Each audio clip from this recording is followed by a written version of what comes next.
सूरत DGP द्वारा दिए गए 100 घंटे पूरे हुए। डीजीपी के आदेश के बाद सूरत पुलिस ने तैयार की कार्य योजना। सूरत पुलिस कमिश्नर ने 1400 से अधिक अपराधियों की सूची तैयार की। 350 दुर्दांत अपराधियों के विरुद्ध मामला दर्ज कर कार्यवाही की गई।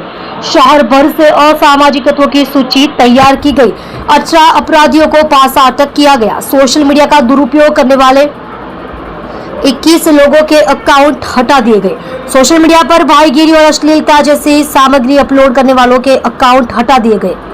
शहर में 4 बड़े आपराधिक अवैध निर्माण हटाए गए।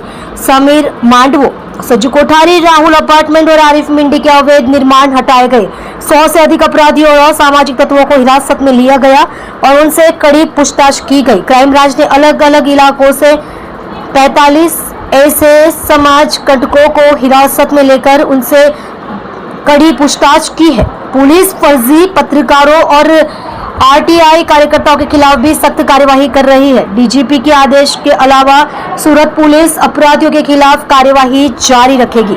आप देख रहे हो AK24 न्यूज संपादक वेद प्रकाश पांडे के साथ।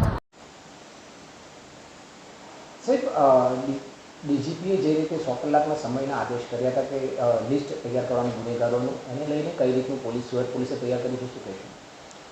ડીજીપી સાહેબે જે આદેશ કર્યા એ મુજબ અમારા પોલીસ કમિશનર શ્રી અનુપમસિંહ ગેહલોત દ્વારા અમને માર્ગદર્શન સૂચના આપી એ મુજબ ટોટલ 1400 આરોપીઓનું લિસ્ટ તૈયાર કરવામાં આવ્યું છે કે જે લોકો શરીર સંબંધી ગુનાઓ, મિલકત સંબંધી ગુનાઓ તથા વારંવાર જે લોકો ગુનાહિત કૃત્યો કરતા હોય અને ટપોરી લોકો હોય, જેમને અગાઉ પાસા થઈ હોય, જેની ગુજસીટક થઈ હોય, તમામ આરોપીઓ જે છે એનું લિસ્ટ તૈયાર કરી દીધેલું છે। તે ઉપરાંત 350 જેવા હાર્ડકોર જે ઈસમો છે એનું પણ લિસ્ટ કરી દેવામાં। તે ઉપરાંત ક્રાઇમ બ્રાન્ચમાં 45 અને બીજા જે ઝોન છે બધા લેવલે ટોટલ 101 વ્યક્તિઓને રાઉન્ડ અપ કરી અને એને લાવી અને કડક ભાષામાં પૂછપરછ કરીને આગવા અંદાજથી એની સાથે કાર્યવાહી કરવામાં આવેલ છે। તથા તે ઉપરાંત જે લોકો આરટીઆઈ એક્ટિવિસ્ટ છે અને જે લોકો કહેવાતા બોગસ પત્રકારો છે અને જે લોકો પબ્લિકને રંજાડે છે એવા 60 ઈસમો વિરુદ્ધ પણ ગુનાઓ દાખલ કરવામાં આવ્યો છે। તે ઉપરાંત આ જેટલા પણ ઈસમોનું લિસ્ટ છે એની તમામની મિલકતોની, પછી એના વીજ કનેક્શનોની, તેના બેંક એકાઉન્ટની, તેના આધાર કાર્ડ, પાન કાર્ડ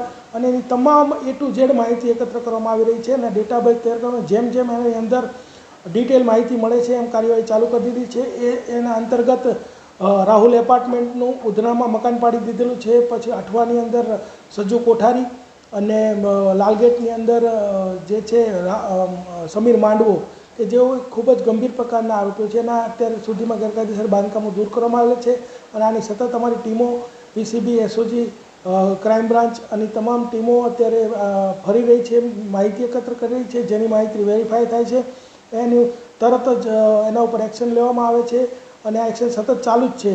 આ જે 100 કલાકનો સમયગાળો છે દરમિયાનમાં મહેરબાન પોલીસ કમિશનર શ્રી દ્વારા 18 ઈસમોની પાસા હેઠળ અટકાયત કરવામાં આવી છે અને આ એવું નથી કે અત્યારે ટૂંકા ગાળા માટે જ આ પ્રવૃત્તિ ચાલશે। હવેથી જે લોકો કોઈ પણ આવા ગંભીર ગુનાઓ કરશે, લોકોને રંજાડશે, જે લોકો એરિયામાં પોતે ડોમિનેન્ટ ઊભું કરવાનો પ્રયત્ન કરશે, આવા તમામ લોકોનું A to Z માહિતી મેળવી અને ભવિષ્યમાં પણ એની કાર્યવાહી કરવામાં આવશે। સાહેબ, જે મહત્ત્વની કાર્યવાહી એટલા માટે કહી શકાય કે જે રીતે જાહેરમાં લોકોને હેરાન કરતા હતા અને સોશિયલ મીડિયા પર પણ આ લોકો આવો રોપ જમાવતા હતા, એવા સામે પણ કાર્યવાહી કરવામાં આવી છે, કઈ રીતે? જે લોકો સોશિયલ મીડિયાની અંદર રીલ બનાવીને લોકોમાં ભયનો માહોલ ઉત્પન્ન કરતા હતા એવા 21 વ્યક્તિઓને લાવી અને એના એકાઉન્ટ ડિલીટ કરવાની કાર્યવાહી પણ ક્રાઇમ બ્રાન્ચ દ્વારા કરવામાં આવી છે।